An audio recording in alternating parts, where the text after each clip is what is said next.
Hello everyone, welcome to Oliveboard topper session. आप सभी का बहुत बहुत स्वागत है आज के इस टॉपर सेशन में। और आज हमारे साथ हैं अखिलेश डागर सर, जो कि ऑलरेडी अगर हम फिलहाल की बात करें तो ये MEA में पोस्टेड है एज एन ASO। ये पहले भी नौकरी हासिल कर चुके हैं एज एन इंस्पेक्टर, है ना, GST इंस्पेक्टर। मतलब काफ़ी इनका एक जर्नी बहुत ही अच्छा रहा है। तो आज के इस टॉपर सेशन में सभी लोग बने रहिएगा और आज हम बात करेंगे किस तरीके से आप अपने भी CGL की जर्नी को पूरा कर सकते हैं, इंस्पेक्टर की पोस्ट को हासिल कर सकते हैं, या फिर अगर आपका सपना ये है कि MEA में मुझे जाना है तो उसको किस तरीके से पूरा किया जाए, उसके बारे में पूरी स्ट्रेटजी हम सर के साथ डिस्कस करेंगे। तो हम सर का एक बार आपका वेलकम करेंगे ऑलिव बोर्ड के प्लेटफॉर्म पर। और मैं चाहूँगा कि बच्चों को एक बार सर अपने बारे में कुछ इंट्रोडक्शन बताएं। जी, थैंक यू सर। सबसे पहले तो फॉर इन्वाइटिंग मी हियर। जैसे कि आप जानते हैं, मेरा नाम अखिलेश डागर। CGL की जर्नी मेरी स्टार्ट हुई थी 2019 से। बाकी बेसिक एजुकेशन मेरी जो हुई है वो केंद्रीय विद्यालय से हुई है, जो 1st to 12th है KV से ही मैं पूरा पढ़ा हूँ। एंड CGL 2019 में मेरा फर्स्ट अटैम्प्ट था SSC के लिए, एंड उसमें मेरे को GST इंस्पेक्टर मिला। देन क्योंकि मेरे को सेकंड अटैम्प्ट भी देना था, वो मैंने सेकंड अटैम्प्ट दिया एंड उसमें मैं AS में नहीं सेलेक्ट हुआ। जैसे कि मतलब मुझे ये भी जानने में आया था कि GST इंस्पेक्टर से पहले भी आपने कुछ सरकारी नौकरी हासिल की? जी, एक्चुअली क्योंकि मेरी ग्रेजुएशन 2019 में हुई थी, एंड जैसा आप जानते हैं CGL के लिए ग्रेजुएट होना इज़ मैंडेटरी। उससे पहले 2018 का जो CHSL है मैंने वो भी दिया था, बिकॉज जब प्रिपरेटरी फेज में होते हैं आप ये नहीं चाहते कि सिर्फ आप एक ही एग्जाम को टारगेट करें। मैंने CHSL 2018 भी दिया था, एंड जिन लोगों ने दिया है उनको याद होगा कि CHSL 2018 भले ही एग्जाम 2018 का है, बट वो एग्जाम 2019 में हुआ था, उसका टायर 1। तब मैं, क्योंकि मेरी ग्रेजुएशन हो चुकी थी, तो मैंने CHSL 2018 दिया। उससे मेरा सिलेक्शन हुआ था सॉर्टिंग असिस्टेंट, एंड वो मेरे को मैंगलोर मिला था। मैंगलोर में मैंने भी 6 मंथ जॉब की थी। जैसे कि आपने 2019 में ग्रेजुएशन किया, 18 में नहीं 19 में ग्रेजुएशन किया। ओके, उसी टाइम पर आपने CHSL में जॉब पाई। हाँ। फिर 19 में आपने GST इंस्पेक्टर पाया और 20 में आपने ASO। चलिए, बहुत बढ़िया। अब एक बार अपने बारे में कुछ बैकग्राउंड बताइए कि आप कहाँ से बिलोंग करते हैं? सर, मैं उत्तर प्रदेश में गाज़ियाबाद जो डिस्ट्रिक्ट है उसमें मुरादनगर एक टाउन है, वहाँ से बिलोंग करता हूँ सर। डिंडार मेरा गांव है, एंड बाकी मैं रहता मुरादनगर में ही हूँ। मतलब पूरी पढ़ाई आपकी जो स्कूलिंग वगैरह हुई वो वहीं से हुई? नहीं सर, एक्चुअली मेरे फादर जो है CISF में है, जहाँ जहाँ उनका पोस्टिंग है वहाँ मैं उनके साथ रहा हूँ। बट इसलिए मैंने शुरू में बोला कि मैं केंद्रीय विद्यालय में ही पढ़ा हूँ, क्योंकि जहाँ भी मैं गया हूँ रहा केंद्रीय विद्यालय में, डिफरेंट केंद्रीय विद्यालय रहे हैं। बट मेनली जो मेरा 10th एंड 12th है वो KV NTPC बदरपुरा दिल्ली में, वहाँ से हुआ है। तो एक बार आप अपने फैमिली बैकग्राउंड में कुछ बताना चाहें? जी, मेरे father CISF central industrial security force में है। मदर मेरी हाउसवाइफ हैं। बाकी क्योंकि मेरी मदर जो है वो टीचिंग लाइन में थी, not professional but like occasional teaching में थी। मेरी जो पढ़ाई है 8-9 तक वो मम्मी एंड पापा ने ही करवाई है। ट्यूशन्स वगैरह में मैं बेसिक 10 से पहले नहीं गया था। चलिए, तो मतलब एक तरीके से अगर देखें तो मोटिवेशन के रूप में आपके फादर एक मतलब काफ़ी रहे होंगे, क्योंकि ऑलरेडी वो एक फोर्स में रहे हैं और वर्दी हमेशा आपको सामने दिख रहा होगा, है ना। तो एक वर्दी का सपना अगर किसी का होता है तो वो किसी न किसी एक मोटिवेशन से होता है, या तो वो किसी और को देखे होते हैं, या फिर उनके अंदर की एक मोटिवेशन ये होती है कि हाँ मुझे वर्दी पहननी है, या ये सितारा जो है मुझे कंधे पर चाहिए। अब मतलब होना भी चाहिए, सभी के मन में ये चीज़ें होनी भी चाहिए कि अगर आपने एक सपना देखा है वर्दी पहनने का एज एन एक्साइज, GST या फिर किसी में भी, तो आपको करना पड़ेगा, उस चीज़ को फॉलो करना पड़ेगा। और उसके लिए हमारे जैसे कि हमारे सामने सर बैठे हुए हैं, है ना, तो एक ये प्रेरणा स्रोत बनते हैं हमारे लिए कि इन्होंने उन चीज़ को फॉलो किया। और ऐसा भी नहीं है कि बहुत टाइम आपको देना पड़ गया, एक प्रॉपर स्ट्रैटेजी के साथ इन्होंने 19 में नौकरी हासिल की सबसे पहला, उसके बाद 20 में हासिल किया, ठीक है। और CGL मतलब दूसरी बार 2020 में निकालकर इनका जो एक मनपसंद पोस्ट रहा था वो इन्होंने हासिल किया, सबसे बड़ी बात ये है। चलिए, बहुत अच्छी बात है। तो एक बार मैं सर से ये पूछना चाहूँगा कि सर ये मोटिवेशन जो आपके अंदर आया, ठीक है, आपके फादर पोस्टेड थे, अंडरस्टूड, तो बट फिर भी एक मोटिवेशन आपने सोचा होगा, आपने ग्रेजुएशन कंप्लीट किया होगा तो उससे पहले ही सोचा होगा, या फिर उस टाइम पे कुछ उसके बाद सोचा होगा कि मुझे CGL देना है और मुझे ये पोस्ट लेनी है, इसके पीछे की एक कहानी क्या है? सर, जैसे कि मैंने बताया, मैंने ग्रेजुएशन BTech की थी, एंड BTech मैंने सर कंप्यूटर साइंस में की है। टिल 3rd ईयर अगर मैं ऑनेस्टली बोलूँ तो आई वॉज क्लूलेस कि मुझे फ्यूचर में करना क्या है, बिकॉज कंप्यूटर साइंस से मैं कर रहा था, ठीक है, आती थी सब कुछ है, बट मुझे वो इंटरेस्ट जो डेवलप होता है ना कि आपको लाइफ टाइम क्या जॉब करनी है, वो नहीं हो पा रहा था। I was clueless till 3rd year. Then जब मैं 4th ईयर में था तो मेरे फादर को किसी ने सजेस्ट किया CGL के बारे में कि आप CGL एक बार ट्राई करवाइए बच्चे से। मेरे को याद है कि मैं आज भी, जब मैंने CGL को मैंने फर्स्ट टाइम सुना था, मैंने गूगल पे गया, गूगल पे कुछ बेसिक इन्फॉर्मेशन मिली। एक बुक आती क्रेन पब्लिकेशन की, जिसमें प्रीवियस ईयर सोल्ड सेट्स होते थे। मैं उसको लेके आया, मैं देखना चाहता था कि पेपर एक्चुअली है किस तरह का। जब मैंने उसको किया, मार्क्स तो डेफिनेटली फर्स्ट टाइम में कुछ खास आए नहीं थे, बट मेरे को इतना समझ में आ गया था कि ये चीज़ मैं कर सकता हूँ। एक वो सर क्लिक करता है ना कि ये चीज़ पढ़ाई करके की जा सकती है। तो वहाँ से मेरी जर्नी स्टार्ट हुई थी। एंड ये जो मैं बात कर रहा हूँ ये 2019 के जनवरी की है। तो जनवरी 2019 में ही मुझे फर्स्ट टाइम मालूम चला एसएससी के बारे में। तो मेरी फैमिली में ऐसे सच कोई था नहीं मुझे गाइड करने के लिए, बट किसी के थ्रू मालूम चला। एंड वहाँ से फिर मैंने यूट्यूब के थ्रू एंड गूगल के थ्रू बेसिकली इन्फॉर्मेशन ली एंड फिर आगे तैयारी की। मतलब आपने कोई प्रॉपर क्लासेस नहीं करी है? नहीं, एक्चुअली जब मेरे को फर्स्ट टाइम मालूम चला एसएससी के बारे में, सो बेस्ट आप क्या देखते हो, आप पता करते हो आपके आसपास में कौन इसकी तैयारी करवाता है, क्योंकि मुझे यूट्यूब का इतना मालूम नहीं था कि यूट्यूब पर भी क्लासेज हैं क्या है। सो मैं अपने नियर बाय गाजियाबाद में ही कोचिंग है, सबसे पहले मैं वहाँ चला गया। वहाँ मैंने उनका एक बैच ले लिया जो कि 6 मंथ्स के अराउंड था। तो फर्स्ट मैंने मतलब बेसिक मेरी प्रिपरेशन वहीं से हुई है। बेनिफिट ये होता है कि वहाँ से आपको एक तो सिलेबस मालूम चल जाता है कि एक्चुअली में तैयारी करनी क्या है, और एक आइडिया लग जाता है कि पढ़ना कैसे है। तो मतलब अगर मैं यहाँ पर बात करूँ तो आप किसी का धन्यवाद करना चाहेंगे यहाँ पर कि जब आपने स्टार्ट किया तो आपके पेरेंट रहे या उस टाइम के कोई आपके गुरुजी रहे होंगे, टीचर रहे होंगे जिन्होंने आपको एक मार्गदर्शन दिया होगा? जी सर, पेरेंट्स का तो जितना थैंक यू करेंगे वो कम ही है, बिकॉज जैसे मैंने बताया मेरे पेरेंट्स ने ही मुझे पढ़ाया है। एंड बाकी टीचिंग में मैं कह सकता हूँ कि रामदेव भाटी सर हैं, जिन्होंने मेरी जो बेसिक मैथ्स एजुकेशन है वो उन्होंने लाइक काफ़ी अच्छी कर दी थी कि बेसिक पकड़ मेरी बहुत अच्छी हो गई थी। एंड मेरा एक इंटरेस्ट डेवलप हो गया था एसएससी की तरफ। सो ये बेनिफिट मुझे उनसे हुआ। ठीक है, तो जैसे कि आपने बोला कि ऑलरेडी आप 2019 में जीएसटी इंस्पेक्टर के रूप में सिलेक्ट हो गए थे। जी ठीक है, तो आपने मतलब कितने समय तक एज एन इंस्पेक्टर आपने कितने समय तक काम किया? सर 2.5 मंथ्स किया था, बिकॉज जीएसटी की जो ज्वाइनिंग होती है सबसे लेट होती है। तो उसकी ज्वाइनिंग मेरी अराउंड सितंबर में हुई थी, सितंबर 2022 में हुई थी। एंड दिसंबर 2022 में ही एमए की ज्वाइनिंग हो गई थी। तो जो टाइम पीरियड था बीच में 2.5 मंथ्स का ही था। उस टाइम मुंबई में पोस्टेड था जीएसटी इंस्पेक्टर। तो जैसे कि मतलब सीजीएल में दोबारा फिर से अपीयर होना है, उसके पीछे का मोटिवेशन आपका सिर्फ और सिर्फ एक एमईए का पोस्ट होना चाहिए था? जी सर, 2 चीज़ थी, एमईए का पोस्ट भी था, सेकंड था कि होम टाउन, बिकॉज मैं गाजियाबाद से बिलोंग करता हूँ। सो मैं हमेशा से चाहता था कि मुझे दिल्ली मिल जाए, बिकॉज मेरे फादर ने भी दिल्ली में जॉब किया एंड मेरे लिए काफ़ी बेटर था। तो होम टाउन प्लस एमईए दोनों मेरे पास मोटिवेशन थे। ठीक है, तो जैसे कि करीबन 2.5 महीने आपने किया एज एन जीएसटी इंस्पेक्टर काम किया। जी, तो उसके बारे में कुछ ओवरव्यू एक्सपीरियंस, उसके मतलब जब आपने वर्दी पहना होगा जी, तो उसके बारे में एक एक्सपीरियंस और ओवरव्यू बताइए कि जीएसटी इंस्पेक्टर का जो रोल होता है वो किस तरीके का?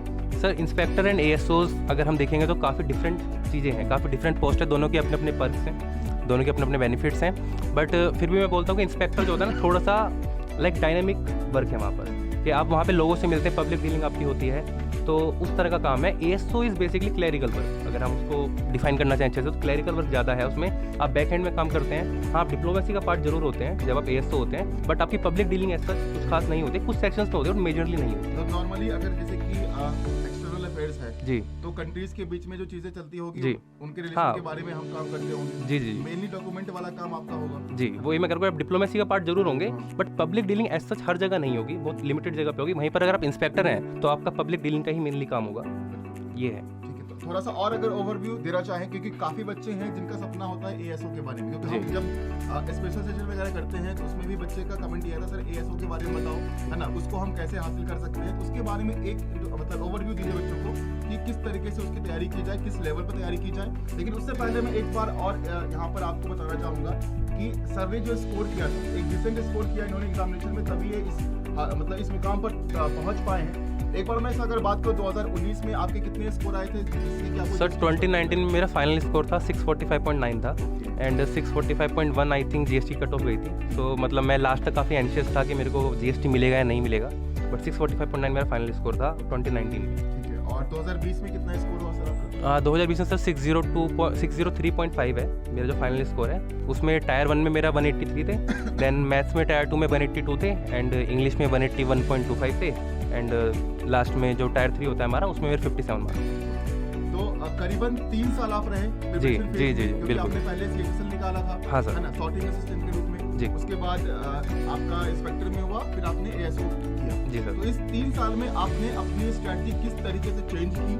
जैसे कि शुरुआत किया होगा आपने, फिर एक रहा होगा, फिर आपने चेंज किया होगा, क्योंकि आपको लगा होगा कि कहीं ना कहीं कुछ कमी रह गई, जी मेरा नहीं हुआ। जी जी जी। तो एक आप स्ट्रेटजी बताइए बच्चों को कि एक मतलब प्रॉपर स्ट्रेटजी बच्चे क्या फॉलो करें अगर उनको सीजीएल 1 साल के अंदर क्लियर करना है। जी सर, सबसे पहले 2019 से स्टार्ट करता हूँ, बिकॉज जो मैंने तैयारी की थी 2019 के लिए की थी। CHS से लेकिन बीच में पड़ गया था तो मैंने वो दे दिया था, ऐसे उसके लिए कोई सेपरेट तैयारी नहीं की थी।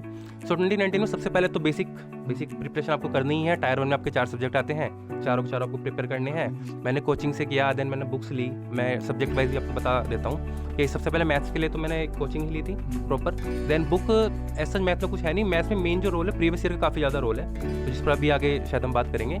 एंड रीजनिंग के लिए भी मैंने प्रीवियस ईयर को ही जो मतलब बनाया था कि प्रीवियस ईयर से रीजनिंग काफ़ी हद तक कवर हो जाती है। बट कुछ टॉपिक्स जरूर हैं रीजनिंग में ऐसे जो कि आप प्रीवियस ईयर डायरेक्ट करने बैठोगे तो आपको आएंगे नहीं। फॉर एग्जांपल अगर ब्लड रिलेशन है, किसी को ब्लड रिलेशन नहीं आता है तो प्रीवियस ईयर वो देखेगा तो कुछ उसको समझ में आएगा नहीं। उसके लिए आपको जो है कहीं ना कहीं पे यूट्यूब पे वीडियोस अवेलेबल हैं, तो आप किसी का बैच ले लीजिए, डिपेंड करता है पर्सन टू पर्सन किसको कितना आता है कितना नहीं। एंड जीएस के लिए मैंने black book of general awareness है वो फॉलो की है। देन मैंने यूट्यूब को बहुत ज़्यादा फॉलो किया जीएस के लिए। यूट्यूब मेनली मैं यूट्यूब पर आता था सिर्फ और सिर्फ जीएस के लिए, क्योंकि डिफरेंट प्लेटफॉर्म्स पर डिफरेंट टीचर से जो पढ़ाते हैं तो मैं डेली का कंटेंट जरूर कंज्यूम करता था जीएस के लिए। एंड इंग्लिश में मैंने ब्लैक बुक अगेन वोकैब के लिए, एंड ग्रामर के लिए मैंने प्रिंस टू पैरामाउंट तक की बुक आती है वो पढ़ी है। देन यूट्यूब से मैंने उसी काफ़ी वीडियो देखी हैं। एंड कॉम्प्रिहेंशन पार्ट मेरा इंग्लिश में थोड़ा ठीक था, तो मतलब वो मैंने प्रीवियस ईयर से ज़्यादा किया है, सच कोई बुक उसके लिए नहीं ली थी मैंने। सो 2019 की जो तैयारी थी वो बेसिक थी, बट मैं ज़रूर बताना चाहूँगा कि बेसिक तैयारी से आप शायद अपने ड्रीम पोस्ट नहीं ले पाएंगे। मैंने जब 2020 में सोचा कि मेरे को देना है तो मैंने पहले सोचा 2019 को एनालाइज करता हूँ कि मेरे मार्क्स जो कम रहे हैं ये बट अगली बार भी सेम तैयारी से अगर आप एग्जाम दोगे तो उतने ही आएंगे जितने पहले आए थे, कम भी हो सकते हैं। सो मैंने देखा कि इंप्रूवमेंट का स्कोप कहाँ है, तो मैं बताया तो 2019 में मेरे टायर 1 में जीएस में 6 मार्क्स थे। बिकॉज 2019 में मैंने, क्योंकि मैं बीटेक से हूँ, सीएस तो आप जानते हो सीएस वाले जो बच्चे होते हैं वो जनरल अवेयरनेस को जनरली इग्नोर कर देते हैं, मैंने भी इग्नोर कर दिया। मैं 2019 में बिल्कुल पढ़ के नहीं गया, 6 मार्क्स आए। सो मेरे को वो दिखा एक तो वहाँ इंप्रूवमेंट है मार्क्स की कि उसको मैं बढ़ा सकता हूँ। सेकंड मेरे टायर 3 में 2019 में 49 मार्क्स थे। सो ये दो पार्ट मेरे को ऐसे दिखे कि जहाँ पर मैं मार्क्स बढ़ा सकता हूँ, बिकॉज मैथ्स एंड इंग्लिश में मेरे डिसेंट मार्क्स 2019 में भी थे। सो उन दोनों पे मैंने काफ़ी वर्क किया। एंड 2020 में मेरे जीएस में 30 मार्क्स आए थे, एंड अगेन टायर 3 में 57 थे। सो वो मेरे को एक पार्ट दिखा कि जहाँ इंप्रूव कर सकते हैं।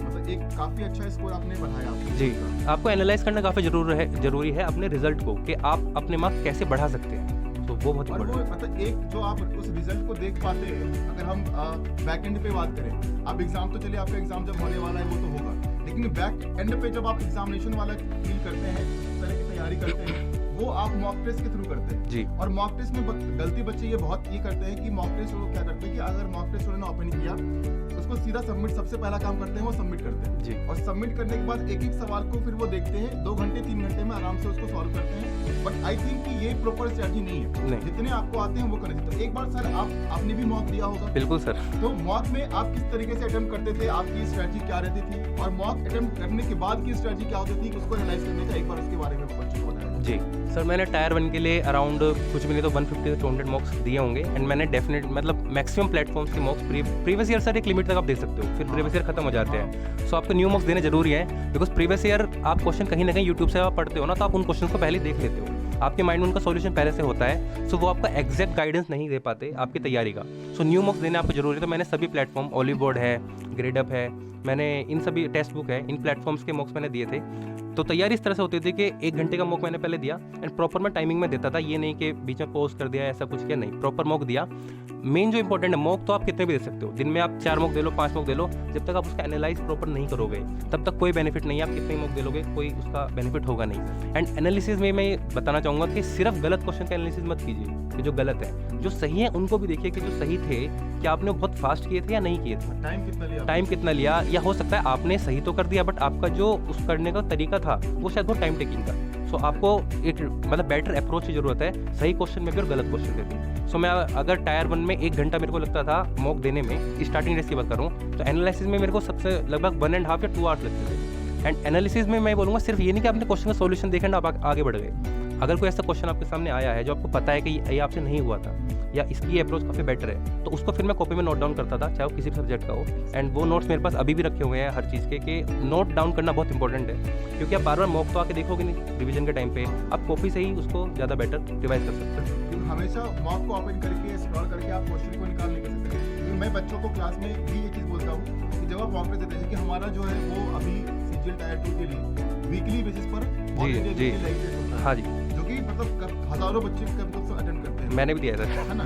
तो मतलब वो काफी एक अच्छा साबित होता है उनके प्रिपरेशन के लिए। तो मतलब बच्चे ये करते हैं कि उन्होंने अटेम्प्ट कर लिया, मार्क्स देख लिया कितना है, उसके बाद वो छोड़ देते हैं। लेकिन जैसे कि आपने भी बोला और मैंने भी कई बार इन चीज़ों को क्लास में रखी है, डिस्कस किया है कि जब आप कोई क्वेश्चन सॉल्व नहीं होता है आपका, तो उसको आप एक अलग नोटबुक में जरूर नोट डाउन करें, क्योंकि रिवीजन करने का तरीका वही है। जो आपने सॉल्व कर लिया, सही हो गया, वो तो आपको आ रहा है, बट जो नहीं हो पाया उसको रिवीजन करने का एक वही तरीका बनता है। चलिए, बहुत अच्छी बात है। और जैसे कि इंग्लिश को लेकर थोड़ा सा एक बहुत मतलब प्रेशर फील करते हैं बच्चे, और काफी बच्चे मतलब एक वो रहता है कि नहीं हम इंग्लिश क्यों पढ़ेंगे, हम एग्जाम निकाल लेंगे। बट एक कोर सब्जेक्ट इंग्लिश है जिसमें कि आपको स्कोर करना बहुत अच्छा से पड़ेगा। वो क्या बहुत वीक रहते हैं बच्चों के।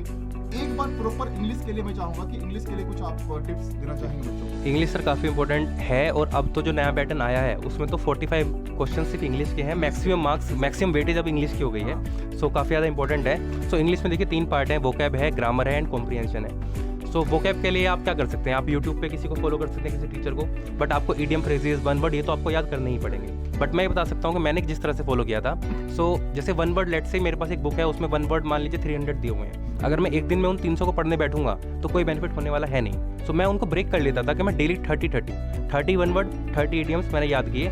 उसमें भी क्या होता है कि जैसे 30 वन वर्ड आप देखोगे, कुछ वन वर्ड ऐसे होते हैं जो आपको पता है कि ये आप कभी भूलोगे नहीं, ये आपको हमेशा याद रहने वाले हैं, लेकिन कुछ वन वर्ड आ जाएंगे एकदम नए, जो कि आपको लगेगा कि यार ये मैं भूल जाऊंगा। उनको मैं कर लेता था मार्क, ताकि जब नेक्स्ट डे मैं पढ़ने बैठूंगा तो पहले मैं वो मार्क वाले क्वेश्चंस जो मैंने मार्क लास्ट डे किए हैं उनको रिवाइज करता था, same in idiom and same in antonyms and synonyms. बाकी ये है एंटोनिम सिनोनिम मैंने जरूर बाद में किए थे, मैंने पहले one word and idiom phrases पहले किया था, बिकॉज वो मेरे को थोड़े इंटरेस्टिंग लगते थे। तो वो क्या इस तरह से की थी। ग्रामर के लिए आप अगर ग्रामर की आप जरूर बुक ले लीजिए, आप कोचिंग ले लीजिए, क्योंकि ग्रामर मुझे लगता है वो क्या फिर भी आप खुद से पढ़ के कर सकते हैं, बट ग्रामर अगर आपको नहीं आते तो आपको गाइडेंस चाहिए। बुक से देख के ग्रामर सीखना काफ़ी कुछ, हाँ, रूल्स हम नहीं समझ पाएंगे, अगर समझ पाते तो शायद आपको ऑलरेडी आती। तो ग्रामर अगर आपको नहीं आती तो आपको जरूर उसमें जरूरत है गाइडेंस की।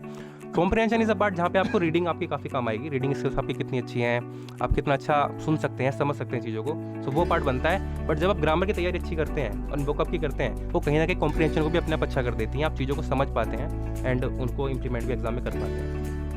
और मतलब बाकी अगर 3 सब्जेक्ट देखें, सबसे इजी बच्चों के लिए रीजनिंग का रहता है कि रीजनिंग वो कर पाते हैं। अगर मतलब फॉर एग्जांपल अगर 20 क्वेश्चन है तो 16, 17, 18 क्वेश्चन वो कर पाते हैं इजीली, आराम से करके आते हैं जी। बट डिफिकल्टी आती है मैथ में, इंग्लिश में और जीए के क्वेश्चन में। इंग्लिश की हमने बात कर ली है, एक बार मैं सर से जानना चाहूँगा कि मैथ को किस तरीके से टैकल किया जाए। जी, मैथ्स एक्चुअली सर मैं ये कहना चाहूँगा कि मेरा मैथ्स का बैकग्राउंड काफ़ी अच्छा था, मैथ्स में मेरे मार्क्स हमेशा से अच्छे थे, तो मुझे इतना ज़्यादा नुकसान नहीं था मैथ्स में। बट एक चीज़ जरूर थी कि एक होता है बेसिक नॉलेज, बेसिक नॉलेज से आप एसएससी के एग्जाम में इसको नहीं कर पाएंगे, क्योंकि अगेन न्यू पैटर्न के अकॉर्डिंग आपको 60 मिनट्स में 30 क्वेश्चन रीजनिंग के हैं, 30 मैथ्स के हैं। 60 मिनट में 60 क्वेश्चन करना काफ़ी चैलेंजिंग हो जाएगा, जब तक आपको उन क्वेश्चंस की शॉर्ट ट्रिक्स, सभी क्वेश्चन की नहीं होती हैं, बट कुछ क्वेश्चन को जरूर आपको शॉर्ट तरीके से एक बेटर वे में करना पड़ेगा। वो रीजनिंग में भी इंप्लीमेंट होता है। रीजनिंग में क्वेश्चन आप 30 कर ले जाएंगे, बट क्या आप उस टाइम फ्रेम में कर सकते हैं, उस प्रेशर में, एग्जाम के प्रेशर में कर सकते हैं? वहाँ पर सर काम आती है प्रैक्टिस। सर मैथ्स में मैंने काफ़ी ज़्यादा प्रैक्टिस, मतलब कह सकते हैं कि आई थिंक 2011 से जितने पेपर एसएससी के हुए हैं, एसएससी के स्पेशली मतलब सीजीएल वाले, मैंने सारे क्वेश्चंस किए हैं एंड आई थिंक 2-2, 3-3 बार भी किए होंगे, क्योंकि जब तक आप प्रैक्टिस में नहीं घुसेंगे, same for reasoning and same for maths, practice is the key इन दोनों सब्जेक्ट। आप सभी लोग इस बात को नोट कर लो, क्योंकि आप लोग समझते नहीं इस चीज को कि प्रैक्टिस कितना इंपॉर्टेंट है। प्रैक्टिस करना, प्रीवियस ईयर क्वेश्चंस को प्रैक्टिस करना, प्लस साथ में मॉक टेस्ट देना और उसको एनालाइज करना हर एक सब्जेक्ट के लिए। भले ही आपकी रीजनिंग में स्कोर अच्छे हो रहे हैं, किसी भी सब्जेक्ट में अगर आप बहुत तेज हैं, है ना, आपके अटेम्प्ट अच्छे हो रहे हैं, मार्क्स आप ला पा रहे हैं, इसका मतलब ये नहीं कि आप इसको छोड़ दें कि हाँ ठीक है एग्जाम में मैं कर ले जाऊंगा। This doesn't happen. आपको करना पड़ेगा, डेली बेसिस पर प्रैक्टिस करनी पड़ेंगे, मॉक टेस्ट अटेंड करना पड़ेगा, चाहे आप फुल लेंथ देते हैं। अगर आप वीक है किसी टॉपिक में तो टॉपिक वाइज मॉक भी बिल्कुल दे सकते हैं। ऑलिवर प्लेटफॉर्म है, डिफरेंट प्लेटफॉर्म है, सब पे आजकल टॉपिक वाइज भी आते हैं, सब्जेक्ट वाइज भी आते हैं, उनको भी आप दे सकते हैं, बट फुल लेंथ मॉक भी दीजिए। आपको आदत होनी चाहिए इतनी देर बैठने की, एंड अगर आप सिर्फ शॉर्ट मॉक्स देंगे तो आप कहीं ना कहीं एग्जाम में जो है फिर उस प्रेशर में, क्योंकि सब कुछ एक साथ करना होता है, एक ही दिन में करना होता है, आप क्रम्बल कर जाएंगे। चलिए, जैसे कि सर आपने अभी बताया कि आपने एमईए में काम किया जी, तो एक उसकी फील बच्चों को बताइए कि एमईए में काम करने का एक फील क्या है, एक रेपुटेशन क्या है उसके बारे में। सर एक्सटर्नल अफेयर्स अपने आप में एसएससी की तो शायद सबसे रेप्यूटेड जॉब है, one of the reputed jobs है। एंड काफ़ी अच्छी फीलिंग उसकी होती है जब आपका रिजल्ट आता है। आप हमेशा से एक पोस्ट को ड्रीम करके एसएससी में आते हैं, सो मैं एमईए को ड्रीम करके ही आया था। एंड जिस दिन फाइनली वो जब आपको मिलता है, आपको 2006 जो आपको कोड दिखता है अपने नाम के आगे लिखा हुआ, तो काफ़ी अच्छी वो फीलिंग होती है। एंड काफ़ी मतलब मैं कहता हूँ काफ़ी लेविश लाइफस्टाइल टाइप आपका है एमईए का, सो बहुत अच्छी फीलिंग है। बहुत सारे पर्क्स भी होंगे इसके अंदर में जो काफ़ी पर्क्स है सर। फॉरेन अलाउंस जो है इसका, इस पोस्ट का जो मेन बेनिफिट, जो लोग एमईए में आते हैं वो सिर्फ और सिर्फ मतलब मैं कह सकता हूँ फॉरेन अलाउंस के लिए one of the major reason होता है जिसमें आते हैं। एंड मिनिस्ट्री आपका काफ़ी ध्यान रखती है डिफरेंट चीज़ में, मतलब आपको कभी कोई दिक्कत नहीं होगी अगर आप अपने काम के प्रति ऑनेस्ट है। ऑनेस्टी काफ़ी इंपॉर्टेंट है, ऑनेस्टी होनी चाहिए आप में। सो ठीक है। तो जैसे कि 2019 में आपने एक्साइज इंस्पेक्टर लिया, जी। 2020 में आपने एमईए लिया, जी। आपने पढ़ाई अपनी जारी रखी एज एन इंस्पेक्टर भी, जी, तभी हाँ। तो आपने क्लियर कर पाए। जी सर। तो इस टाइम पर आपने कैसे सिचुएशन को टैकल किया, अपनी पढ़ाई आपने कैसे पूरी की? मतलब आप भले ही पूरी पढ़ाई नहीं करते होंगे क्योंकि आपने पूरी कर चुकी थी, जी, लेकिन वहाँ पर आप प्रैक्टिस जरूर करते थे बिल्कुल क्वेश्चंस की। तो कैसे आप मैनेज अपने आप को कर पाते थे? सर मैं मानता हूँ कि आप जब भी एसएससी का एग्जाम देंगे, तैयारी आपको एक ही बार करनी है। एक बार आप सारा कंटेंट पढ़ लीजिए तो दोबारा आपको शायद कंटेंट सिर्फ रिवाइज करने में उतना टाइम नहीं लगेगा, but again mock test and जो प्रैक्टिस है वो तो आपको डेली करनी पड़ेगी। एंड प्लीज़ प्रैक्टिस को मॉक टेस्ट से मत रिलेट कीजिएगा, बिकॉज मॉक टेस्ट एक डिफरेंट थिंग है। प्रैक्टिस आपको फिर भी मॉक टेस्ट के अलावा भी डेली करनी है, नहीं तो आपका जो है फ्लो नहीं बन पाता है। मैथ्स में तो मैं मानता हूँ फ्लो काफ़ी इंपॉर्टेंट है। सो मैं क्या करता था कि जब मॉर्निंग में तो क्योंकि ऑफिस होता है, शाम को आके मैंने घर जो है अपना ऑफिस के पास लिया हुआ था ताकि मेरे को ट्रैवलिंग में मेरे को ज़्यादा टाइम ना लगे। सो मेरा 10 मिनट्स दूर ही था ऑफिस से, तो अराउंड 6:30 में घर पे आ जाता था।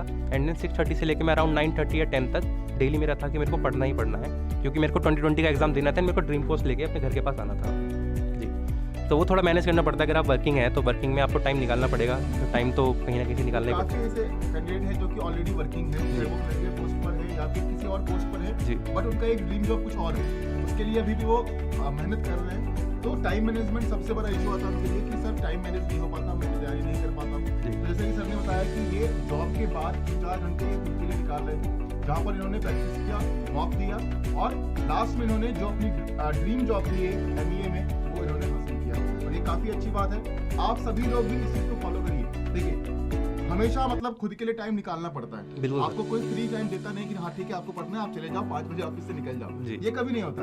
जो टाइम आपका ऑफिस का होगा वो आपको देना ही पड़ेगा, जो काम आपको दिया जाएगा वो आपको करना ही पड़ेगा, क्योंकि आपने खुद वो नौकरी ली है तो वो काम तो करना ही है। लेकिन फिर भी आपका अगर एक ड्रीम है उसको पूरा करने के लिए आपको खुद को ही टाइम निकालना पड़ेगा। शुरू भी आपने खुद ही किया था, है ना, तो सारी चीजें खुद ही करनी पड़ेगी जी। प्लस सर वीकेंड्स हैं, वीकेंड्स आपके पास होते हैं। exactly। मैक्सिमम जो लोग वर्किंग होते हैं वो वीकेंड्स का मैक्सिमम यूटिलाइज करते हैं। आप थोड़े दिन घूमना फिरना बंद कर दीजिए एंड आप उस वीकेंड को यूटिलाइज कर लीजिए। आई थिंक 6 मंथ मैक्सिमम होते हैं। अगर आप 6 मंथ भी पढ़ लेंगे तो आपको फिर ड्रीम पोस्ट मिल जाएगी, जो चाहे फिर आप करें। ठीक है सर। अब एक और सब्जेक्ट हमारा रहेगा इंपॉर्टेंट, जिसके बारे में बात करना चाहेंगे हम, करंट अफेयर्स और जीए। जी। मतलब काफी एक स्ट्रगलिंग सब्जेक्ट है और काफी एक शॉकिंग सभी के लिए रहता है हमेशा कि बच्चे स्कोर में अगर सबसे मिनिमम स्कोर किसी में कर पाते हैं तो वो ये सेक्शन होता है। जी।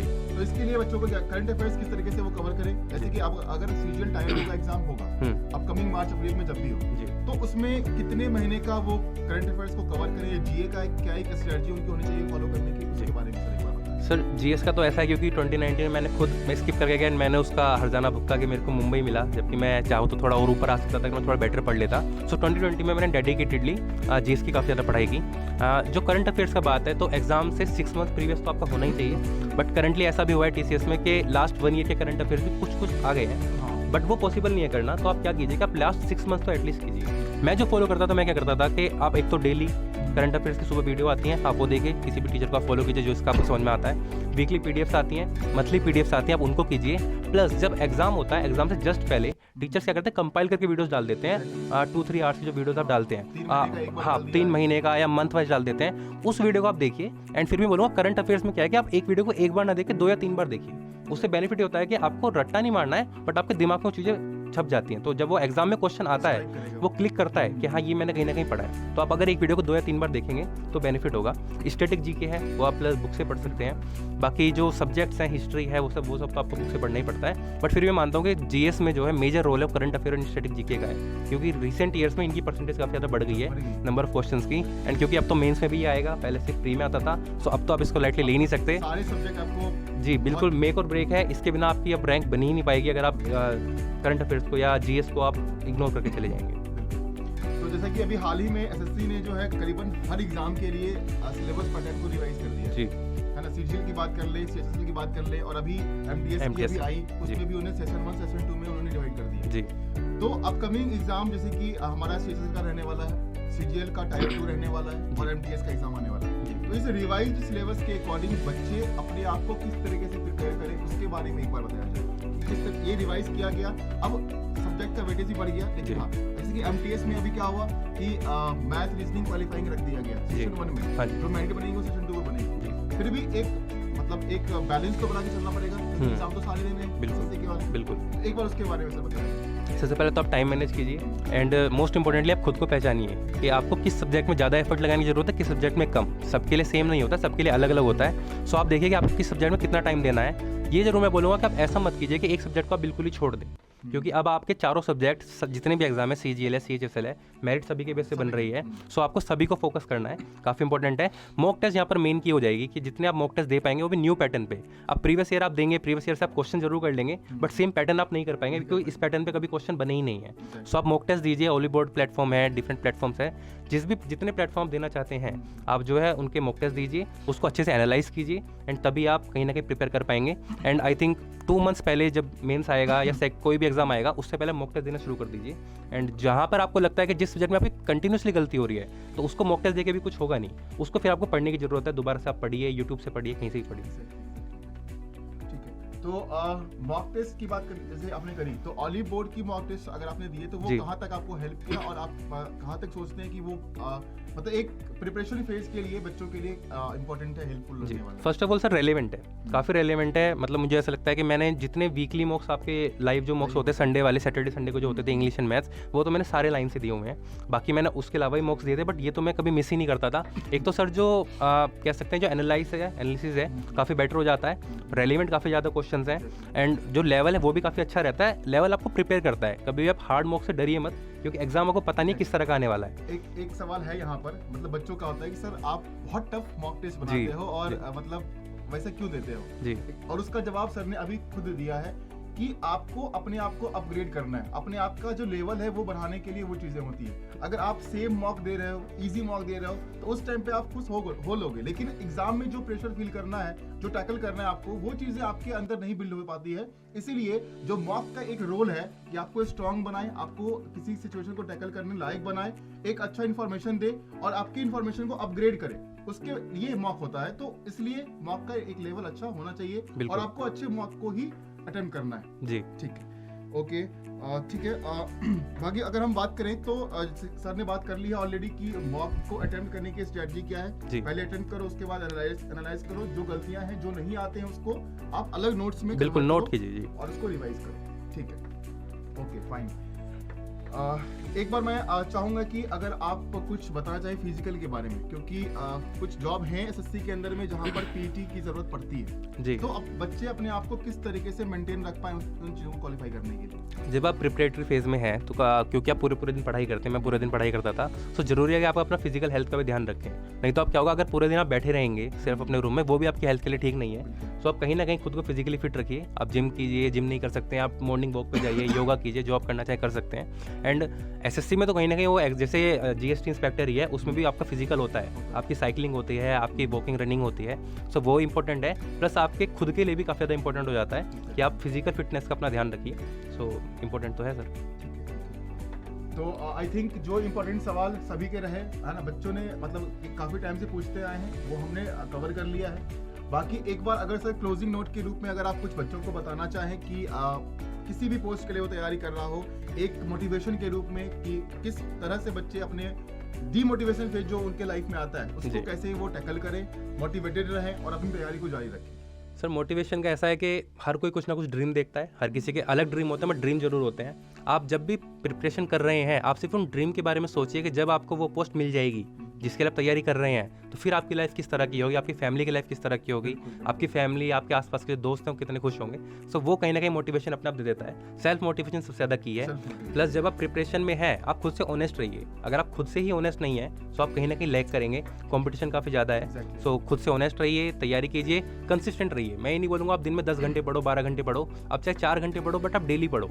ऐसा नहीं कि आपने एक दिन तो 12 घंटे पढ़ लिया, देन आप 4 दिन पढ़ ही नहीं रहे हैं। कंसिस्टेंट रहना काफ़ी ज़रूरी है। तो यही सर कुछ पॉइंट्स है जिससे आप एक अच्छी तैयारी कर सकते हैं। तो मैं सर का बहुत बहुत धन्यवाद करना चाहूँगा क्योंकि यहाँ पर जो इन्होंने गोल्डन टिप्स बताए आप लोगों को, इसको ज़रूर फॉलो करना, चाहे वो मॉक को लेके बताया है या जैसे कि हमने सब्जेक्ट वाइज बात कर ली, जीए करंट अफेयर्स की बात करी, हमने मैथ की बात करी, हमने इंग्लिश की बात करी। सर ने एक जो लिस्ट बताया है, जो सजेस्टेड रीडिंग्स बताए हैं कि आप ये बुक फॉलो कर सकते हैं, या सर ने जो फॉलो किया था, है ना, मॉक के बारे में बताया, तो ये चीज़ें इंपॉर्टेंट बनती है, आपको फॉलो करना पड़ेगा। आप फॉलो करिए इस चीज़ को। लेकिन हाँ, जहाँ पर सर ने बताया था एक बात और कि हर अपने स्टूडेंट की एक अपनी स्ट्रैटेजी होती है, उसके अकॉर्डिंग आप उसको सेट करिए। ज़रूरी नहीं है कि जो सर ने फॉलो किया, जिस तरीके से किया, वही आपके लिए काम करेगा, या कोई और किसी ने जो एग्ज़ाम क्वालिफाई किया है उसका जो स्ट्रैटेजी रहा था वो आपके लिए काम करेगा। आपका अपना स्ट्रैटेजी आपके लिए काम करेगा, तो अपने स्ट्रैटेजी को बिल्ड करिए, है ना। बाकी जो फॉलो करना है इस तरीके से आप फॉलो करेंगे तो आप भी बहुत जल्द कम समय में एग्ज़ाम को क्लियर कर पाएंगे और जो आपका एक ड्रीम जॉब है उसको आप पा पाएंगे। ठीक है, तो सर बहुत बहुत धन्यवाद आपका कि आपने अपना कीमती वक्त निकाला और यहाँ पर बच्चों के सामने प्रेजेंट हुए हैं, है ना। ऑली बोर्ड के थ्रू आपने अपनी जर्नी शेयर की और जो एक इम्पॉर्टेंट सजेशंस हो सकता था वो सारे बच्चों को आपने दिया है। बहुत बहुत धन्यवाद आपका। और अगर आपके कोई भी कमेंट अभी भी और बनते हैं, अगर कुछ सवाल बनते हैं तो कमेंट सेक्शन में आप लोग ज़रूर इसको मेंशन करिएगा कि आप किस बारे में और जानना चाहते हैं, तो आगे हम वीडियोस में और भी आपके लिए, है ना, इंपॉर्टेंट सजेशंस, रीडिंग्स, टिप्स, जितने भी चीज़ें हो सकती है वो हम आपके लिए लेके आएंगे।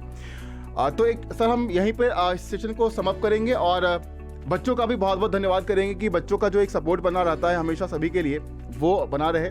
और आपके फ्यूचर के लिए बेस्ट ऑफ लक। पूरी ऑली बोर्ड की टीम की तरफ से जो है बहुत सारी बधाइयाँ और बहुत सारा शुभकामनाएं कि आगे और भी आप तरक्की करें और आगे भी हम आपके साथ फिर बैठें और एक सजेशन, एक अच्छी इंटरव्यू बच्चों के लिए हम लेकर आएँ। ठीक है, चलिए। So thank you all for watching this session. Have a good day, take care, God bless you. और आप सभी लोग भी ऐसी तैयारी करिए कि आप भी एक दिन हमारे सामने यहाँ पर बैठे हों जैसे सर बैठे हुए हैं और आपके साथ हम भी इंटरव्यू कर पा रहे हों। ठीक है, चलिए, धन्यवाद, टेक केयर।